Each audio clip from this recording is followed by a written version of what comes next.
Hello प्यारे बच्चों, स्वागत है आपका अपने YouTube चैनल पर जहां आप अंग्रेजी व्याकरण पढ़ रहे हो। आज के वीडियो में हम लोग प्रोनाउन के 7वें नंबर वाले प्रोनाउन को पढ़ने जा रहे हैं, जिसका नाम है इंडेफिनिट प्रोनाउन। ठीक, हिंदी इसको क्या होती है? अनिश्चयवाचक सर्वनाम।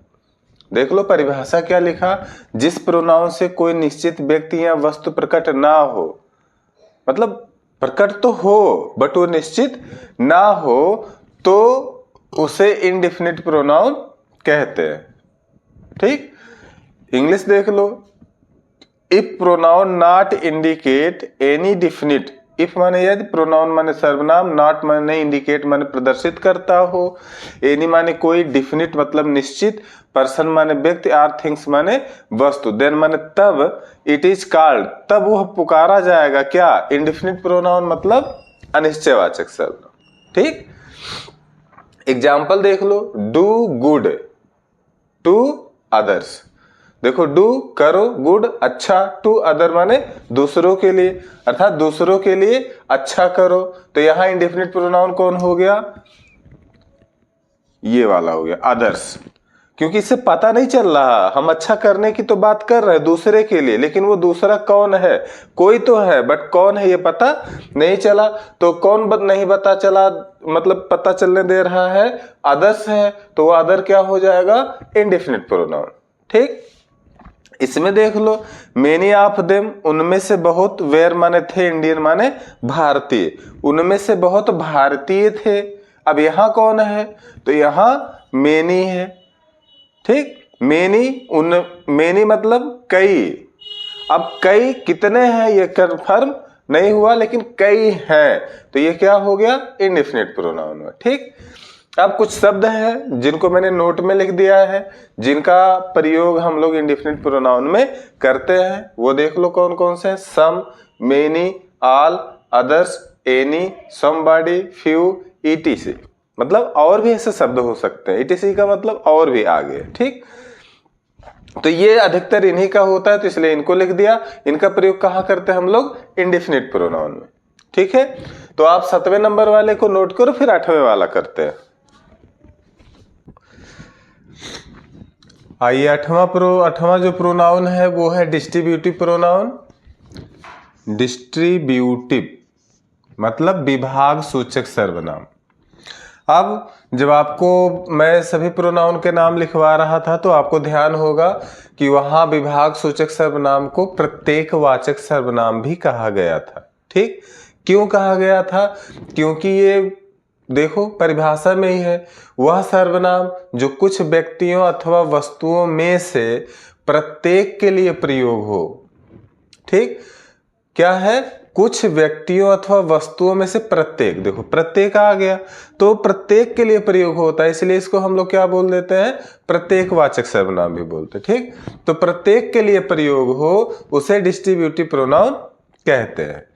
एग्जाम्पल देख लो, इंग्लिश इसकी देख लो पहले। सच माने ऐसा, प्रोनाउन माने सर्वनाम, दैट माने जो, गिव अस माने देता है हमें, नॉलेज माने ज्ञान, अबाउट माने बारे में, एवरी पर्सन माने हर व्यक्ति, आर थिंग्स माने वस्तु, फ्रॉम सम पर्सन माने कुछ व्यक्तियों में से, आर थिंग्स माने वस्तुओं में से, इज कॉल्ड डिस्ट्रीब्यूटिव प्रोनाउन, वह डिस्ट्रीब्यूटिव प्रोनाउन कहलाता है। ठीक, एग्जाम्पल देख लो है, neither of you can go. Neither माने कोई नहीं, ऑफ यू माने आप लोगों में से, कैन गो माने जा सकता, तुम में से या आप लोगों में से कोई भी नहीं जा सकता। देखो क्या हुआ? अच्छा, अभी पिछले वाले में देखोगे ना, इंडेफिनिट, इसमें ये फर्क है। यहां भी बोल रहा नाइदर ऑफ यू मतलब, लेकिन ये है उसमें, इसमें क्या फर्क है? मेनी, नाइदर, है ना, अदर। तो इसमें फर्क क्या है कि ये नाइदर मतलब कोई भी नहीं, जितने लोग हो, 10 हो, 20 हो, 25 हो, 40 हो, जितने हो उसमें से कोई भी नहीं। अर्थात अगर कोई कहे हमको नहीं कहा गया, तो सबको कहा गया है।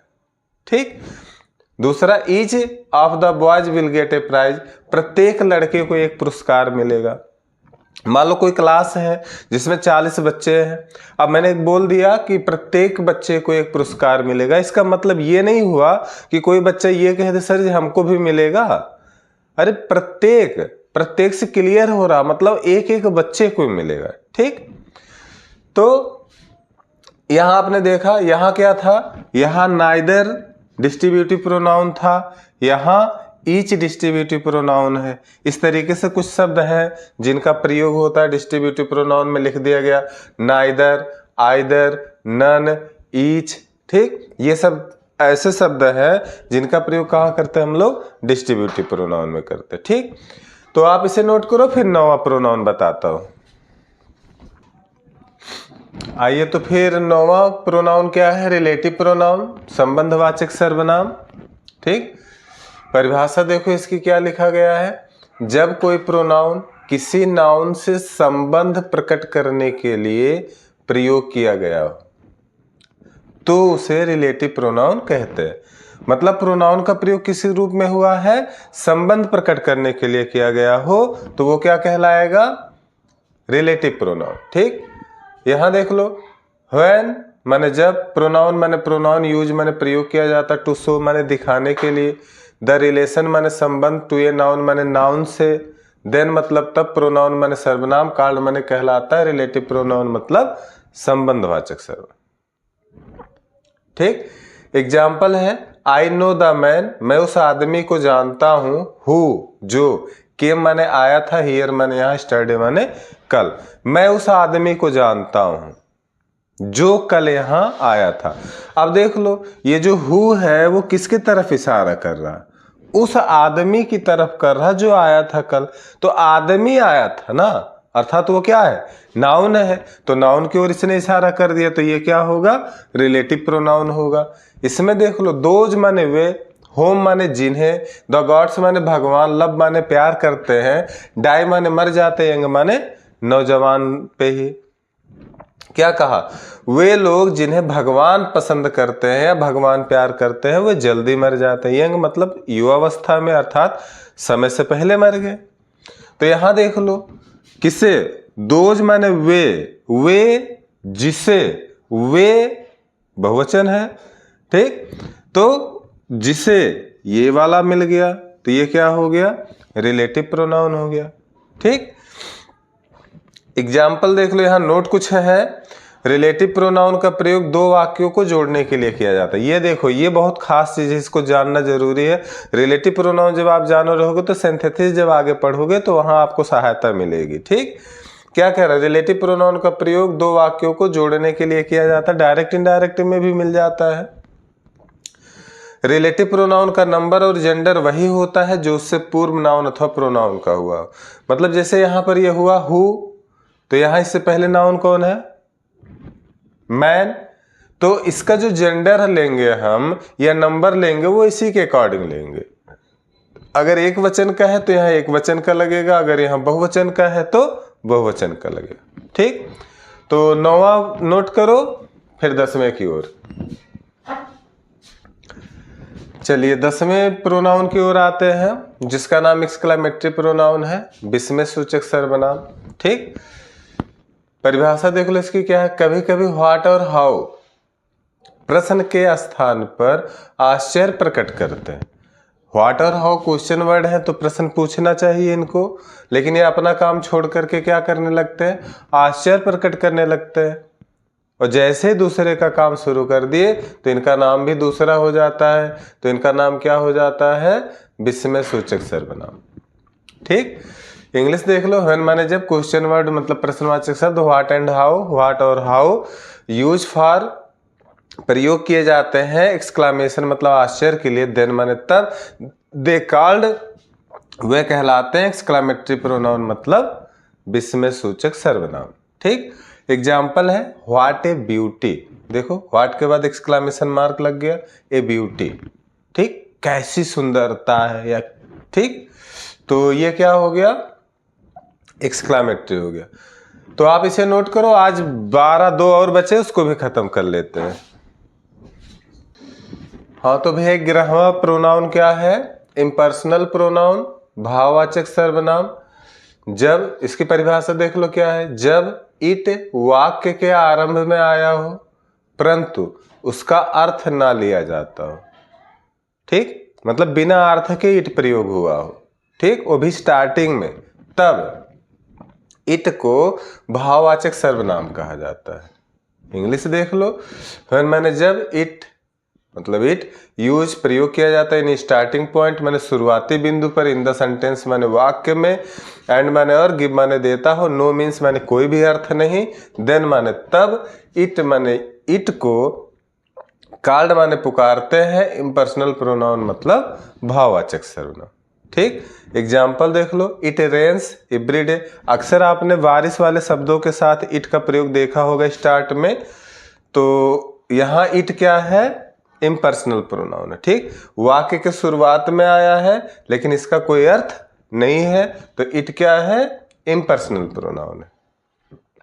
ठीक, अब लास्ट जो प्रोनाउन था, जितना मैंने आपको लिखवाया था उसमें से जो लास्ट, वैसे बताया था प्रोनाउन का अंत नहीं होता, बट जितना आपको मैंने स्टार्टिंग में लिखवाया था उसके अकॉर्डिंग अगर मैं कहूँ तो अंत वाला या लास्ट वाला जो प्रोनाउन था वो पोसेसिव प्रोनाउन था।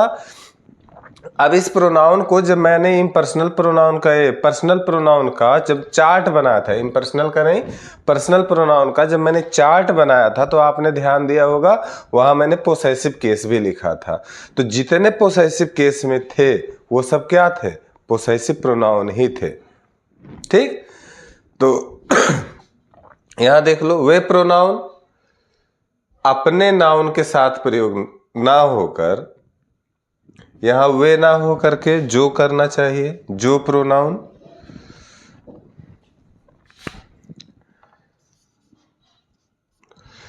प्रोनाउन अपने नाउन के साथ प्रयोग ना होकर वर्ब के बाद आते हैं उन्हें पोसेसिव प्रोनाउन कहते हैं। एग्जाम्पल में देख लो, दिस बुक इज माइन, यह किताब मेरी है। तो माइन प्रोनाउन है बट इसका प्रयोग कहाँ हुआ है? वर्ब के बाद, जबकि बुक के बाद नहीं हुआ। कहाँ हुआ? वर्ब के बाद। तो माइन क्या कहलाएगा? पोसेसिव प्रोनाउन कहलाएगा। ठीक, अब पोसेसिव प्रोनाउन की मैंने इंग्लिश नहीं लिखी है, इसलिए नहीं लिखी क्योंकि अब देखो आप जगह ही नहीं बच रहा है। अगर मैं इंग्लिश लिखता तो अधूरा हो जाता या एग्जाम्पल नहीं छूट जाता, तो इसकी इंग्लिश आप लिख लेना और एग्जाम्पल मैंने यहाँ लिख दिया। ठीक, तो आज प्रोनाउन खत्म हो गया। अब नेक्स्ट वीडियो में नेक्स्ट किसी टॉपिक के साथ मिलेंगे। ठीक।